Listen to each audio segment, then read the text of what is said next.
Today I would like to talk about the differences between two categories of human beings. One I call neurotypical or neuroconformist, and that is the typical human being that works at a corporation, fits in well with society. The typical person, the conforming person, the person that conforms to the norm, which is part of the way harmony is reached in tribes or societies, is to conform to your family, to conform to your surrounding people, so that there is peace. And occasional revolutions will improve the system, but the norm is to conform and behave and help support a peaceful society, a peaceful tribe. There are an increasing number, and I'm going to guess 1% of us, who are born with something categorized as Aspergers. And they think differently, but there's enough of them. Number one, there's enough of them. Number two, they're smart enough and filled with enough value. And three, because we love these people, my son, my friend, etc., that we want to help them. And that is why I would like to discuss the differences between the neuroconformists and the Aspergers, so that each side can learn to work with the other, much as if an alien came to our planet and, let's say, a neurotypical came to a planet with Asperger's people that were native, they would find themselves in the minority, and neither is good, bad, better, or worse, but they're different. And when each can understand one another, much like two cultures understand one another and respect each other's values and agree to disagree, then there can be harmony between those two.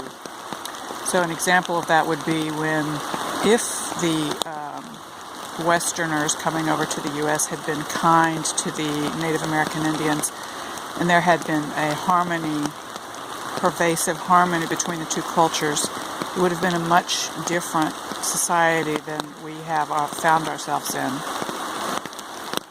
So I would like to address a new culture war that needn't have the trauma associated with, for example, the culture war of the Westerners that came to the North America.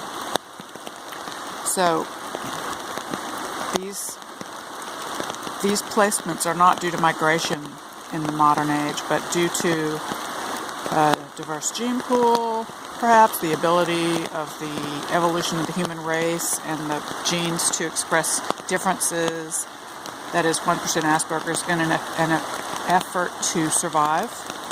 And that's actually very plausible, because it will be and has been the Aspergers that formulate the deep, meaningful, useful, society-changing solutions to problems. And Einstein, of course, we all know him on our lips lately. He's been on the news because his theory was proven yet again. Gravitational waves do exist. And he was thought by many experts in the Asperger's field to be an Asperger's. And it's just an amazing mind is what it is. But some Aspergers need help in the day-to-day mundane activities that the neurotypicals are so good at. And if they can help each other, then the neurotypicals could perhaps endure the shortcomings of the Aspergers and not bully them or tease them or make fun of them or talk bad about them behind their back like they're weird. And because if it was reversed and the Aspergers came and the neurotypicals came to an Asperger's planet, the Aspergers, well, it would be as if the Aspergers were talking bad about the neurotypical. The neurotypical would feel very sad and alone and misunderstood.